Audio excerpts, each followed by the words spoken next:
I finally opened my own restaurant after 5 years of saving, invited my entire family to the grand opening. They went to sister's party instead. As I closed up alone, Dad texted, "Before you get mad, we need you." The champagne bottles sat unopened on the bar counter, condensation pooling beneath them like tiny lakes of disappointment. I'd bought 12 bottles, one for each member of my family, plus extras for the inevitable friends they'd bring along. The restaurant was empty except for me and Marcus, my sous chef, who kept glancing at his phone and then at me with those sympathetic eyes I'd grown to hate over the past 3 hours. "They're probably just running late," he offered weakly, wiping down the same section of counter for the 4th time. I didn't respond. What could I say? That my entire family had confirmed they'd be here? That my mother had helped me pick out the dress I was wearing, a deep emerald number that now felt like a costume for a play nobody came to watch? That my sister Jessica had literally texted me yesterday with "Can't wait for tomorrow. So proud of you, sis." Followed by 3 heart emojis? The grand opening of Sage and Time had been circled on my calendar for 1,826 days. I know because I counted every single one of them. 5 years of working double shifts at other people's restaurants, sleeping 4 hours a night, skipping vacations, wearing the same 3 outfits on rotation because every spare dollar went into my savings account. 5 years of recipe testing in my cramped studio apartment, of burns and cuts and failures and small victories that nobody witnessed because I was always alone. My phone buzzed. Finally. I grabbed it so fast I nearly knocked over one of the champagne bottles. "Dad, before you get mad, we need you to understand something." My stomach dropped. The dots appeared, disappeared, appeared again. I watched them dance for what felt like an eternity. "Dad, Jessica's engagement party got moved to today last minute. The venue had a cancellation. We're all here at the Riverside Inn. You should come celebrate with us when you close up. She's family too." I read it 3 times. Then a 4th. The words didn't change. Marcus had stopped pretending to clean and was now openly staring at me. "Everything okay?" "They're not coming." My voice sounded strange, hollow. "Any of them." He started to say something, but I held up my hand. I needed silence. I needed to think. But thinking felt impossible when rage was filling my chest like hot tar, thick and suffocating. More texts rolled in. "Mom, sweetie, we'll come by tomorrow for lunch. Save us a table." 3 heart emojis. The same number Jessica had used. "My brother Tyler, dude, sorry, Jessica pulled the family card. You get it. Congrats though." My Aunt Linda, who I'd personally called twice this week to confirm, at Jessica's party. She's glowing. "When did you say your thing was again?" My thing. My 5-year dream. My thing. The kitchen timers I'd set for the hors d'oeuvres started beeping in sequence, a symphony of wasted effort. I'd prepared enough food for 40 people. Crab cakes with homemade remoulade. Prosciutto-wrapped asparagus with balsamic reduction. Those tiny caprese skewers that took me 2 hours to assemble because I wanted every single one to look perfect. Beef Wellington bites that required a precision I'd practiced for weeks. "Want me to start packing this up?" Marcus asked gently. "No." I surprised myself with a firmness in my voice. "Call everyone you know. Tell them there's free food and drinks at Sage and Time for the next 2 hours. Friends, family, neighbors, that guy who always asks you for cigarettes outside the subway. Everyone." Marcus grinned. "Now we're talking." Within 30 minutes, the restaurant filled with strangers who became the best guests I could have asked for. Marcus's girlfriend brought her book club. The elderly couple from the flower shop next door shuffled in with their grandson. A group of college students whooped when they heard free champagne and proceeded to take photos in front of every dish like it was the Met Gala. A woman named Patricia, who owned the vintage clothing store 2 blocks over, cornered me by the kitchen. "This crab cake is insane. Are you hiring? My nephew just graduated culinary school." "Tell him to bring his resume Monday," I said, meaning it. The food disappeared. The champagne bottles emptied. Someone put jazz on the sound system I'd spent weeks programming with the perfect dinner playlist. People laughed and talked and told me this place was going to be the next big thing in the neighborhood. And for those 2 hours, I almost forgot about the family-sized hole in my chest. Almost. After everyone left and Marcus insisted on staying to help me clean, I finally sat down at the bar with my phone. The family group chat was exploding with photos from Jessica's engagement party. Pictures of the Riverside Inn's perfectly manicured garden. Close-ups of her ring, a massive emerald-cut diamond that probably cost more than my entire restaurant deposit. Videos of her and Brad slow dancing while everyone circled them like she was royalty. Then I saw it. A photo posted by my younger cousin Emma, who I'd always thought was the honest one in the family. The timestamp showed 2:47 p.m., exactly when my grand opening had started. The caption read, "When the whole fam comes through for Jess. Best engagement party ever. #family first #love wins. The whole fam. Including my parents, who I could see clearly in the background raising champagne flutes. The same parents who'd raised me on sayings like blood is thicker than water and always show up for family. Apparently there were levels to family. Tears. And I just discovered which one I occupied. I drove home in silence, still wearing my emerald dress, makeup smudged from the combination of kitchen heat and unshed tears I refused to let fall in front of Marcus. My apartment felt especially small after spending the day in the restaurant. I'd barely been home lately, spending every spare moment at Sage and Time, making sure every detail was perfect. Sleep didn't come. Instead, I lay in bed replaying every family dinner, every holiday, every moment I'd been asked to accommodate Jessica. When she needed someone to dog sit for 2 weeks while she went to Bali. I did it, even though I'm allergic and had to take antihistamines the entire time. When she borrowed my car and returned it with an empty tank and a mysterious scratch on the bumper. I let it go. When she forgot my birthday 3 years in a row but I never missed hers. I made excuses for her busy schedule. The pattern had always been there. I just convinced myself it was normal family dynamics. Sunday morning arrived with a series of texts asking when I'd be joining them for the day after brunch at Jessica's future-in-law's house. As if I'd been at the party yesterday. As if my absence from their celebration was just an oversight that could be smoothed over with mimosas and small talk. I didn't respond. Instead, I went to the restaurant and started prepping for Monday's soft launch. Real customers. Paying customers. People who chose to be there. The lunch rush exceeded my expectations. Every table filled. The Yelp reviews started rolling in, 4 and 5 stars praising the food, the ambience, the attention to detail. Patricia from the vintage shop came back with 3 friends. The college students from Saturday returned with their parents, who made reservations for the following week. Tuesday brought a catering inquiry for a corporate event. Wednesday, a food blogger asked to interview me. By Thursday, we had a waiting list for Friday night reservations. My phone continued its steady stream of family messages. Dad asking if I was done being dramatic. Mom saying I was creating unnecessary tension. Tyler sending me articles about forgiveness and moving on. Jessica herself finally texted, "Can't believe you're making my engagement about you. Grow up, Riley." I blocked the family group chat. Then I blocked each of them individually. The silence felt like oxygen after being suffocated. 3 weeks into Sage and Time's operation, a restaurant critic from the city's most respected food magazine came in anonymously. Marcus recognized her from her Instagram and nearly had a panic attack, but the meal went perfectly. Her review published the following Tuesday with a headline, "Sage and Time, the neighborhood gem that deserves citywide recognition." The reservation book filled for 6 weeks out. I hired 2 more line cooks, another server, a full-time bartender.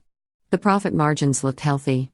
My accountant, a friendly woman named Donna who'd helped me navigate the business licensing maze, called to say congratulations and that I should start thinking about expansion plans.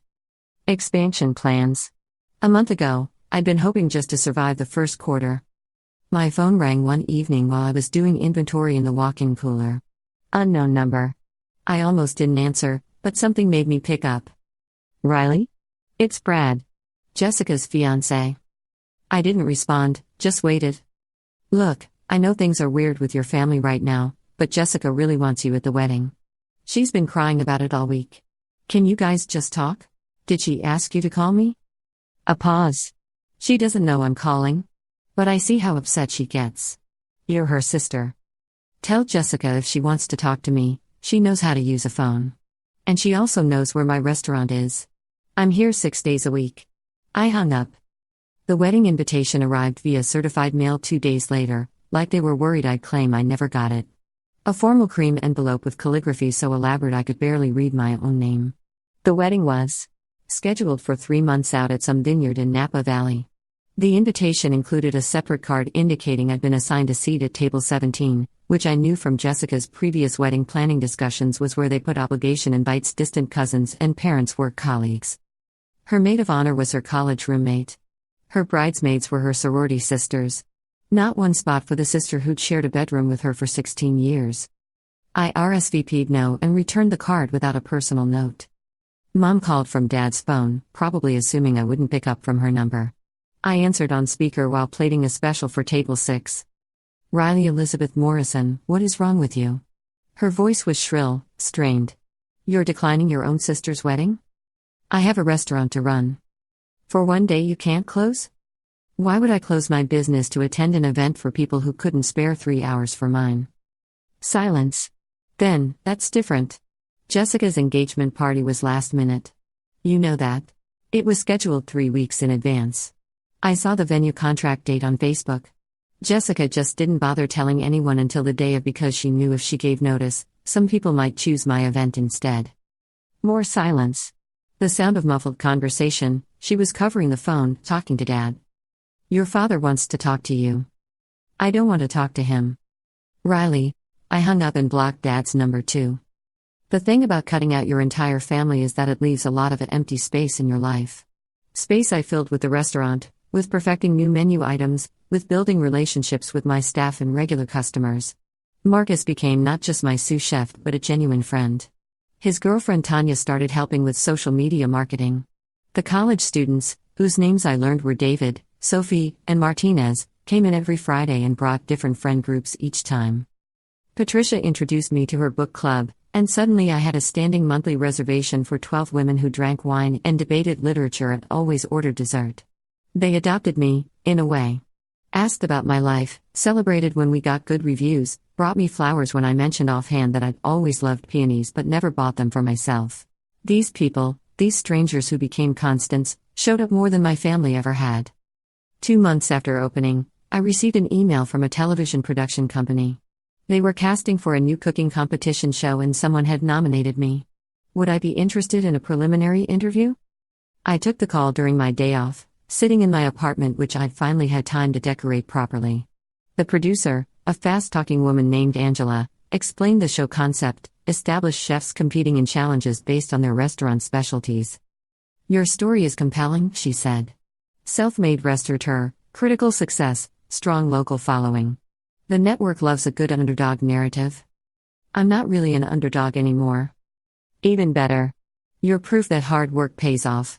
Very American dream. I almost laughed. The American dream, achieved by cutting out the people who were supposed to support it. The preliminary interview led to a callback. The callback led to a screen test. The screen test led to a contract offer and a filming schedule that would require me to close Sage and Time for 3 weeks while we shot in Los Angeles.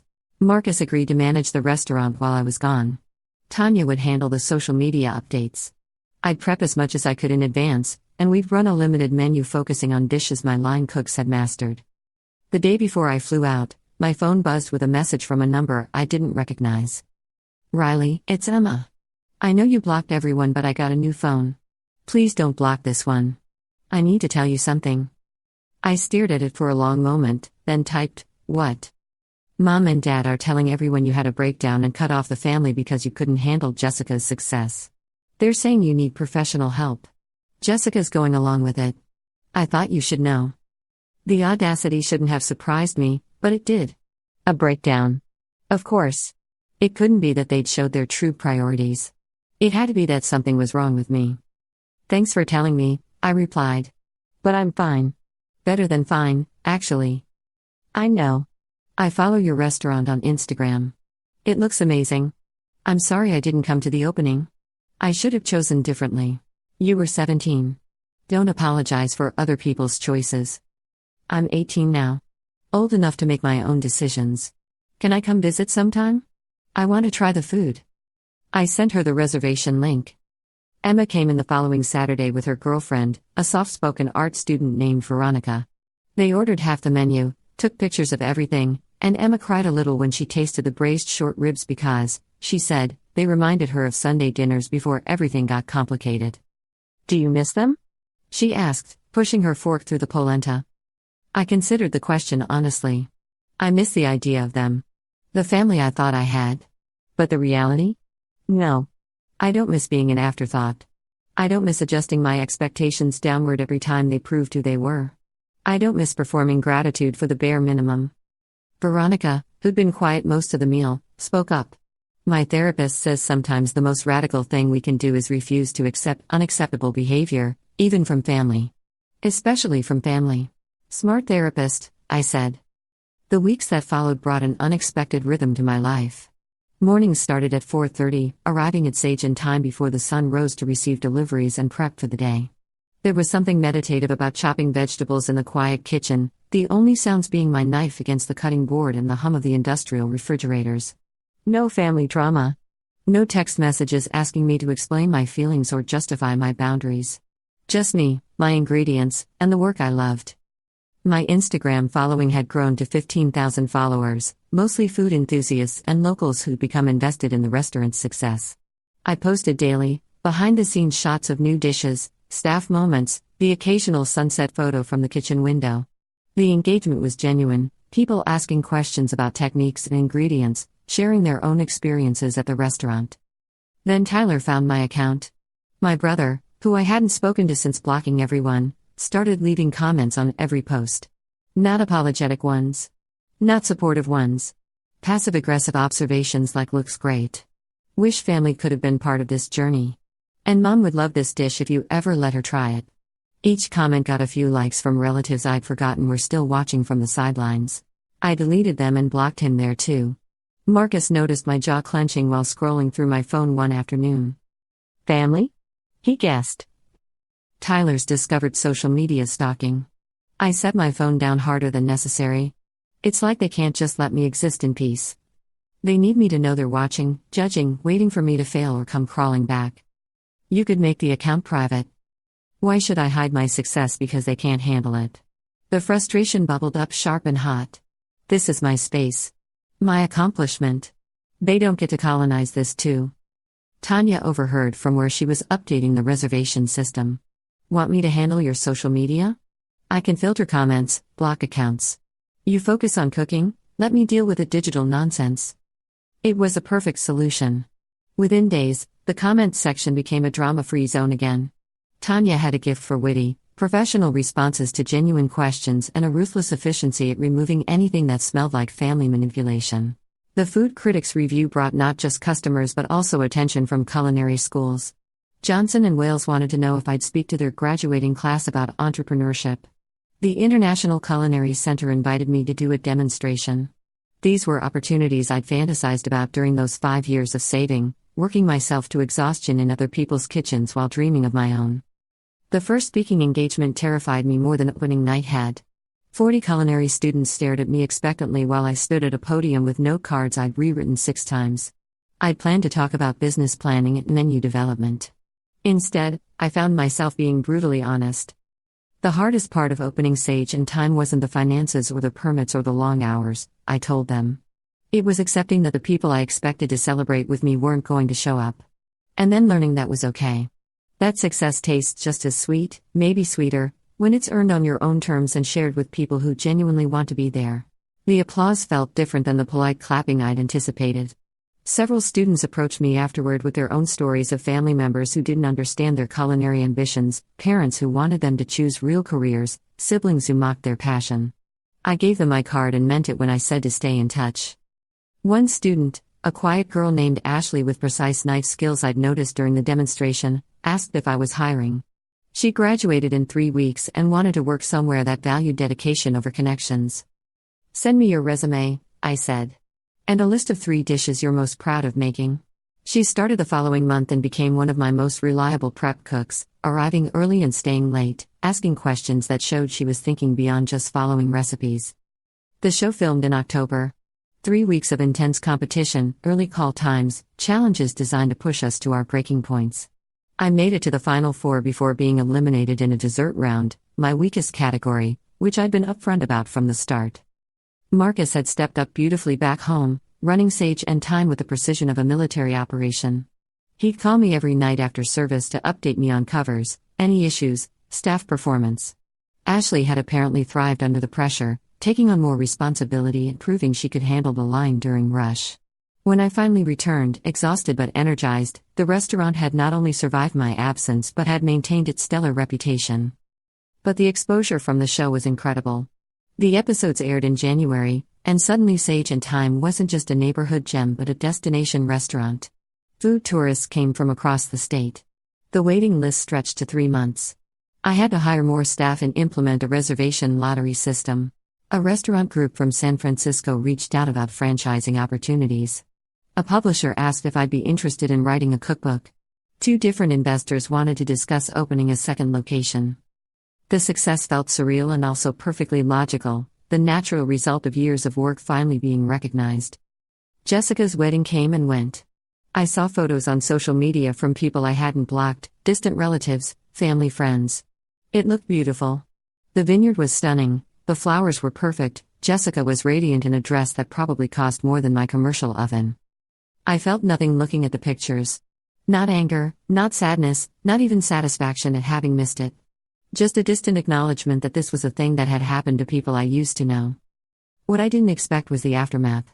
Apparently, my absence had been noted and discussed extensively at the reception. Emma texted me details I hadn't asked for, how Mom had made a tearful speech about hoping her daughters would reconcile, how Dad had gotten drunk and told anyone who would listen that I'd always been stubborn and difficult, how Jessica had played the victim beautifully, dabbing at her eyes while explaining that she tried everything to repair our relationship. The narrative they'd constructed painted me as the villain in their story. The ungrateful daughter. The jealous sister. The family member who'd chosen pride over love. Let them think what they wanted. I was busy building something real. But the Whisper campaign had consequences I hadn't anticipated. Distant family members started leaving negative reviews on Yelp and Google, nothing they could be definitively tied to but obvious in their timing and phrasing. Overpriced for what you get. Owner seems cold and unfriendly. Better restaurants in the area with owners who value family. Tanya caught them early and flagged them as suspicious activity. Most got removed by the platform's review fraud detection, but a few stuck. Each one felt like a small paper cut, individually insignificant but collectively painful. Marcus found me in the walk-in cooler one evening, sitting on an overturned crate and staring at nothing. Taking a break from reality? He asked gently, closing the door behind him to keep the cold in. Did you see the review that went up today? The one that said I'm probably difficult to work with based on personal family knowledge? I saw it. Tanya's already reporting it. It'll be down by tomorrow. He sat down on a case of wine bottles. You know what my mom told me when I decided to leave my banking job to cook? She said I was throwing away my future for a pipe dream. Said I'd come crawling back within a year. That was 8 years ago. She still introduces me as her son who used to work in finance. Does it still hurt? Sometimes. But then I come here and make something beautiful, and people pay money to eat it, and I remember that their limitations aren't mine. Your family's inability to see your worth doesn't diminish it. It just reveals their poverty of vision. The pep talk helped, but the reviews kept coming sporadically over the next few weeks. Each one felt like they were trying to sabotage the thing I'd built, the success they couldn't stand to see me have. I started documenting them, screenshots with timestamps, building a file in case I needed to pursue legal action for defamation or harassment. Then Patricia walked in during a quiet Tuesday lunch service with a proposal. My nephew, the one I told you about? He graduated, but he's also a wizard with reputation management and digital marketing. He helped a friend's bakery recover from a similar attack. Can I have him give you a call? His name was Derek, and he worked fast. Within a week, he'd not only gotten the fake reviews removed but had implemented a review management system that flagged suspicious activity and encouraged genuine customers to share their experiences. The positive reviews started outweighing the negative ones by such a margin that the attempted sabotage became invisible. Your restaurant has a great story, Derek told me during our final consultation. Young chef, self-made success, community favorite. That's the narrative that should dominate, not whatever petty family drama someone's trying to push. He was right. The restaurant's reputation not only recovered but strengthened. The attempted sabotage had backfired spectacularly. All it had done was motivate my genuine supporters to be more vocal about their positive experiences. 3 days after the wedding, Mom showed up at the restaurant. I was in the kitchen when Marcus came back looking uncomfortable. Your mom's here. She doesn't have a reservation but she's asking to speak with you. Tell her we're fully booked. Riley, Marcus. Tell her we're fully booked and if she'd like to make a reservation, she can do so online like everyone else. He nodded slowly and left. 5 minutes later, he returned. She says she'll wait. She's sitting at the bar. I continued prepping the salmon for table 8, my movements precise and controlled. How long until the last reservation is seated? 90 minutes. Then she can wait 90 minutes. She did. I watched her periodically through the kitchen window, nursing a single glass of wine that Tanya had served her with professional detachment. Mom looked older than I remembered, or maybe I'd just gotten used to not seeing her face tighten with disappointment when she looked at me. After the last order went out and the kitchen was clean, I finally walked out to the bar. Mom straightened up like she'd been preparing a speech. "Can we talk?" she asked. "In private?" "Anything you need to say, you can say here." Her mouth tightened. "Fine. Jessica's marriage is struggling. Brad's been distant since the wedding. She needs family support right now, and you're being selfish." I actually laughed. I couldn't help it. "Let me get this straight. You came to my restaurant, waited 90 minutes, to tell me that Jessica, who couldn't be bothered to spend 3 hours at my grand opening, needs me to support her marriage that's apparently falling apart after 3 months. You're her sister. And she's mine. Funny how that only seems to matter when she needs something." Mom's eyes filled with tears. Real or performative, I no longer cared to determine. "When did you become so cold?" "The same day I opened my restaurant to an empty room and realized my family had chosen a party over a milestone 5 years in the making. That's when I became clear-eyed, Mom. Not cold. Clear. We made a mistake. We've apologized." "No, you haven't. Not once. You've made excuses, minimized, told me to get over it, accused me of having a breakdown. But you've never actually said we were wrong. We hurt you. We're sorry. Because you don't think you were wrong." She stood up, fumbling for her purse. "I won't stand here and be attacked." "Then leave. You're good at that." She did. The door didn't even slam. She closed it with controlled precision, which somehow felt worse. Tanya, who'd been wiping down the other end of the bar, came over and squeezed my shoulder. "You okay, boss?" "Yeah," I said, surprised to find it was true. "I really am." Spring arrived with a burst of reservations from wedding parties looking for rehearsal dinner venues. I'd never planned to do private events, but the money was too good to ignore, and Marcus had ideas about how to make it work without disrupting regular service. Emma started bringing Veronica to the restaurant twice a month. They'd become my only connection to the family, and even that was filtered. Emma knew not to share details unless I asked, which I rarely did. One evening in late April, she mentioned almost casually, "Jessica's getting divorced." I looked up from the menu I was revising. That was fast. Brad caught her texting her ex-boyfriend.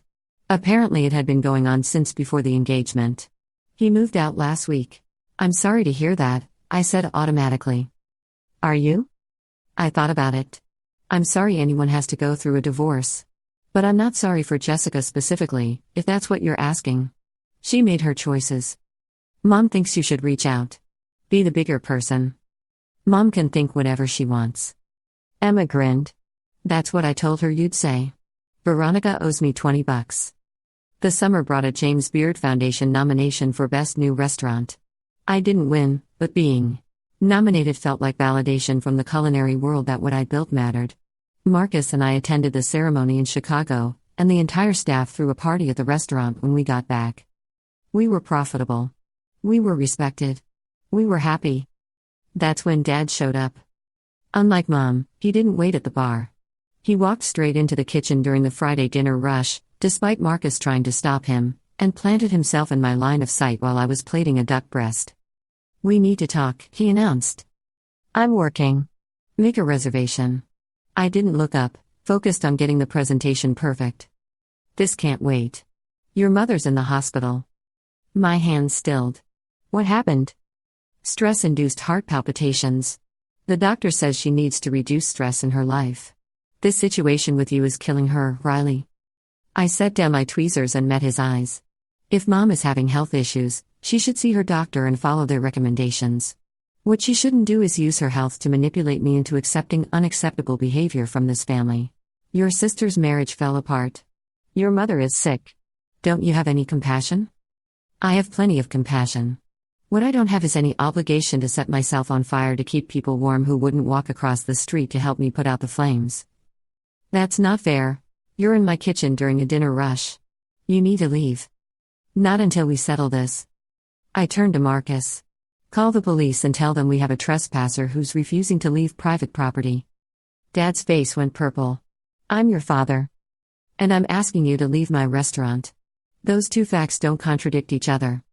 He left before Marcus could actually call anyone, but not before knocking over a container of prep sauce on his way out like a child throwing a tantrum. The kitchen was silent for a moment after the door closed. Then Tanya started a slow clap, and the entire staff joined in. I shook my head but couldn't help smiling. All right. We've got tickets up. Let's get back to work. That evening, after service, I sat alone in the dining room with a glass of the good wine and looked around at what I'd built. The exposed brick walls I'd argued with the contractor about. The custom light fixtures I'd found at an estate sale and had rewired. The menu board that Marcus updated daily with his increasingly artistic chalk lettering. My phone buzzed. Emma. Grandma wants to meet. Just you and her. She says she has something to tell you. Grandma Morrison was the family matriarch, sharp-tongued and no-nonsense. We'd never been particularly close. She'd always seemed to prefer Jessica's pageant queen charm to my quiet intensity. Why should I? Because she told Mom and Dad they were idiots and she doesn't blame you for cutting them off. Her words, not mine. Interesting. Fine. Here. Lunch Tuesday. Tell her to make a reservation online. Grandma showed up exactly on time, dressed in her signature pearls and cardigan despite the summer heat. I seated her at my favorite corner table and brought her a glass of sweet tea without asking. You remembered, she said, surprise in her voice. I remember a lot of things, Grandma. She got straight to the point. Your parents raised you girls wrong. I told your mother that, but she didn't listen. She thought treating you the same meant everything had to be equal, but equal isn't the same as fair. Jessica needed more attention because she demanded it. You needed more attention because you deserved it. But you got leftover scraps while she got the full meal. I didn't know what to say. I should have said something sooner, Grandma continued. But I'm a coward in my old age. I didn't want to rock the boat. Turns out the boat needed rocking. She pulled an envelope from her purse. Your grandfather and I have been married 63 years. He's gone now, but before he passed, we talked about what we wanted our legacy to be. Money divided evenly between our children, possessions distributed according to sentiment. But there was one thing we disagreed on. She slid the envelope across the table. He wanted to leave the lake house to your mother. Neutral territory for family gatherings. I wanted to leave it to someone who'd actually appreciate it. Someone who worked for things instead of expecting them to appear. I won that argument. Inside the envelope was a deed. The lake house, a beautiful 3-bedroom property in Michigan that I'd spent childhood summers at, was now in my name. Grandma, I can't, it's already done. Has been for 6 months. I'm just telling you now because I wanted to make sure you'd actually survive cutting them off before I burden you with it. Property comes with responsibilities. Does Mom know? She will when I die and the will is read. Should be interesting. Grandma smiled wickedly. Now, are you going to feed me or just stare at me? I hear the duck is exceptional. I cooked her the best meal I'd ever prepared. She ate every bite, complimented the technique, and left a $100 tip despite my protests. The lake house became my refuge during the restaurant's closed day each week. I'd drive up Monday mornings and spend the day cooking for myself, testing new recipes, sitting on the dock and watching the water. Sometimes Emma and Veronica would join me. Sometimes Marcus and Tanya. Sometimes I went alone. It was there, on a particularly quiet Monday in September, that I got a call from a number I didn't recognize. Riley? It's Jessica. I should have hung up. Instead, I said, how did you get this number? Emma.